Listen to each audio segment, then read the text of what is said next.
कासव आनी शीव. बऱ्याच आदी एका रानांत एक क्रूर शीव रावतालो. तो दर दिसा खुबश्या जनावरांक मारतालो.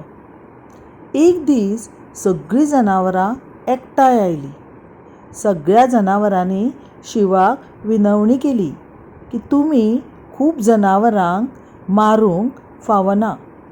तेन्ना शिवान तांकां सांगलें, दर दिसा जेवणा वेळार म्हाका एक जनावर धाड, म्हणल्यार हांव हेर जनावरांक त्रास दिवचो ना.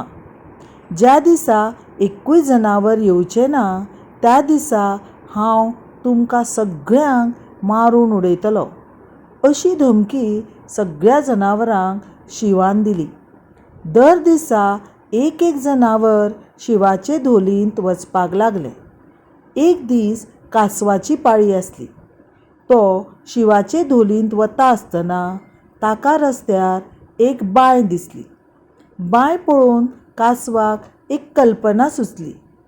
रानवटी विचार येवपाचे खोशेन कासव दीसभर रानांत भोंवतालो. सांजवेळा उसरां तो शिवाच्या धोलींत गेलो. शिव गुरगुरलो आनी ताका विचारलें, कितें जालें? दीसभर खंय आशिल्लो?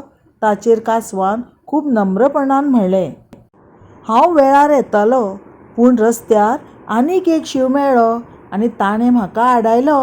शिवान ताका रागान विचारलें, दुसरो शीव खंय आसा?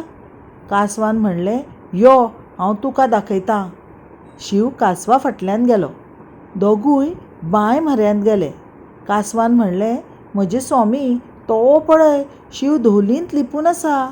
शिवान पयलीं बांयंत पळयलें. ताका स्वताचेंच रूप उदकांत दिसलें. त्या रुपाक पळोवन ताका आनीक एक शीव थंय आसा अशें दिसलें. व्हड गरड घालीत ताणें रागान बांयंत उडी मारली. शीव एकदम खोल बांयंत पडलो आनी रानांतल्या जनावरांची समस्या सदां खातीर सुटावी जाली. हुस्क्या मेकळीं सगळीं जनावरां खोशी जालीं. देख, शक्ती परस युक्ती श्रेश्ठ.